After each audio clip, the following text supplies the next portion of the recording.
Breaking news. We have just received notice that the infamous criminal John Clay has been arrested. Clay, murderer, thief, smasher, and forager, has been one of London's most wanted for a long time. It seems a robbery of the Cobra branch of the City and Suburban Bank was foiled. We have a reporter on the scene.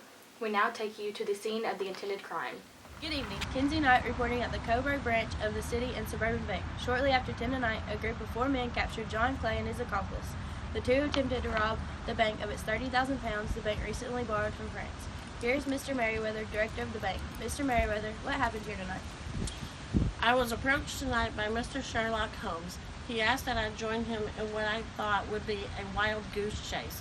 He assured me that we would stop a crime of great proportion.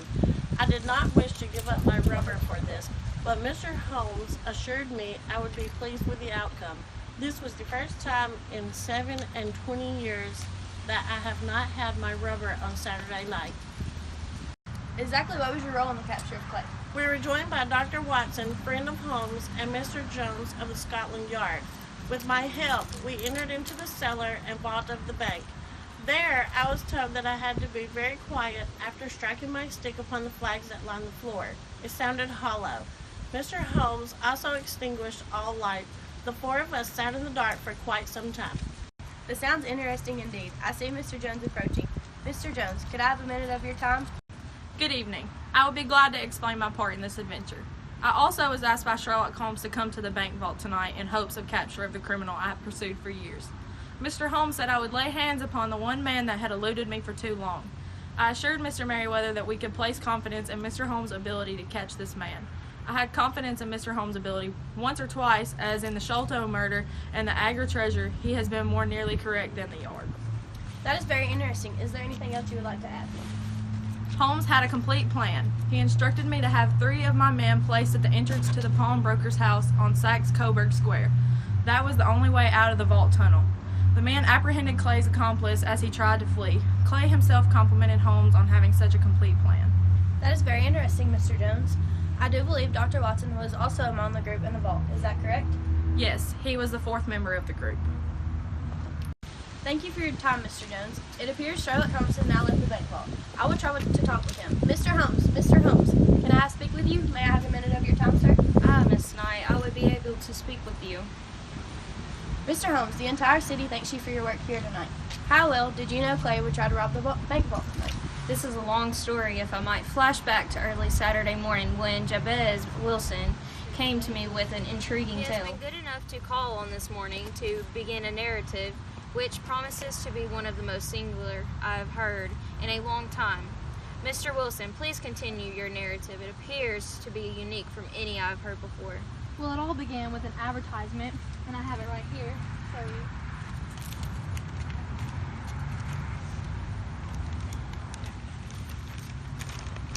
To the Redheaded League, on account of the bequest of late Mr. Hopkins of Lebanon Penn, USA. There is now another vacancy open to which entitles a member of the League to a salary of £4 a week for purely nominal services. All red-headed men who are sound of body and mind and above the age of 21 years are eligible. Apply in person on Monday at 11 o'clock to Duncan Ross at the offices of League, 7 Pope's Court, Fleet Street. This appeared in the Chronicle 2 months ago. This indeed is a little bit beaten off track. Now tell us about yourself, your household, and how this has affected your life. I have a small pawnbroker's business at Coburg Square near the city. It is not very large. I used to be able to keep 2 assistants, but now I only have 1. He is willing to come at half wages so as to learn the business. His name is Vincent Spaulding. He is very smart. He can learn twice what I gave him. His only fault is his obsession with photography. He snaps many pictures and dives into the cellar like a rabbit to develop. Is Spaulding still with you? Yes, and a girl of 14 who does cooking and keeps the place clean. Spaulding is the one who showed me the advertisement, explaining to me that it would be quite a little fortunate to the man who gets the job. I had never heard of the Redheaded League. Since my hair is a full red tint, Spaulding convinced me to apply for the job. Even though there were many men that applied, I was the one hired. It worked well since I would be working during the day when business was slow in the shop. Spaulding assured me he would take care of the business while I was out. This indeed is interesting. Please continue. I accepted the job for hours a day, and I could not leave the building for any reason while there. The work was to copy the Encyclopedia Britannica beginning with A. I first thought it couldn't be true, but as they said, on Saturday I was paid 4 golden sovereigns for my week's work. 8 weeks passed, then suddenly the whole business came to an end. I went to work to find out by notice posted on the door that the Redheaded League was dissolved. Well, if you could do nothing but laugh at me, I will go elsewhere. No, I wouldn't miss your case for the world, but something is a little funny about it. What did you do then? Well, I went to the landlord and asked if he knew what happened to the League. He said he had never heard of the League or of Mr. Ross Duncan. So I went back to my shop and told my assistant, but he said not to worry about it. He said I should wait and probably hear from them by post. That was not good enough for me. I heard that you were good to give advice to poor folk who were in need of it. I do not want to lose such a place without a struggle. You are wise to come. I shall be happy to look into it. I fear graver issues hang from it than at first might appear. I do not see that you have the grievance against the League. You have lost nothing to them. Well, I just want to find out about them and who they are and what their object was in playing this prank. We will try to clear these points for you. First, a few questions. How long has your assistant been with you? I'd say about a month. He answered an advertisement. Several applied, but agreed to work for half wages. What, is he like Vincent Spaulding?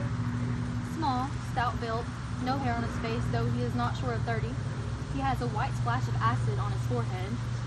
Are his ears pierced with earrings? Yes, he told me a gypsy did it for them when he was young. I shall be happy to give you the opinion on the subject in a day or two. And that is how it all started. That is quite a story, but how did all of this lead you to believe that the bank would be robbed? How did you come to that conclusion? That is another tale. Since Watson had no patience for the day, I would ask if he would join me on a trip to St. James's Hall to hear the music from Seraste. This is a story of that trip. I will need Watson to help with the story. Well, there's Mr. Watson. Let's call him over. Dr. Watson, hi. Can you help Mr. Holmes here explain how you came to the conclusion that led you to believe that the bank was going to be robbed? Yes, of course. We traveled by Saks Coburg Square. We found ourselves in front of the shop of Jabez Wilson.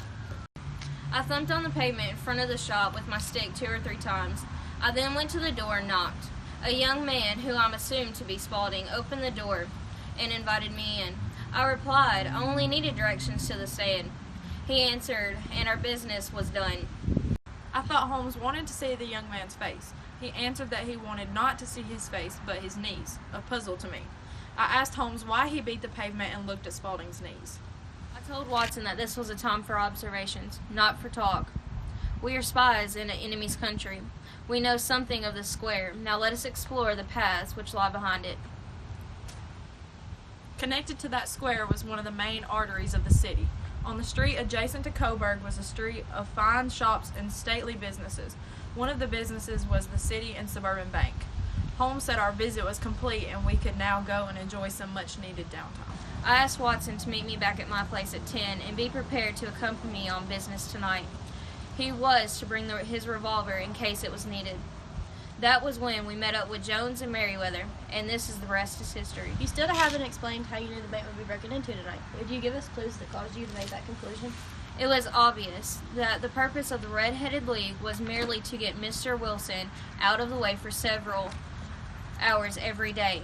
It was also obvious that the assistant was there for some reason other than to learn the business. He went for work, half the wages. I thought of the clerk's love for the photograph and his vanishing of the cellar for hours at a time to process the pictures. That was it. The cellar. When I saw stained knees on the assistant's pants legs, I figured he must be running a tunnel to some other business. That was why you said you had all the information you needed when you saw that the shop was next to the bank.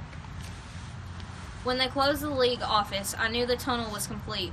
I knew the robbery would be soon. They needed to do it as soon as possible before someone discovered the tunnel. Since Saturday would give him 2 days for their escape, I concluded it must be tonight.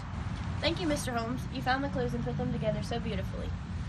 Holmes is a benefactor of the race.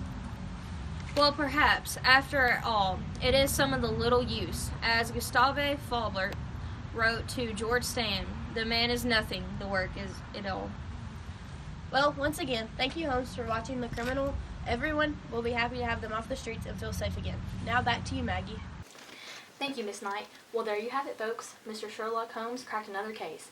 This is Maggie Davis at News 2 at 4. Be safe on the roads and have a good night.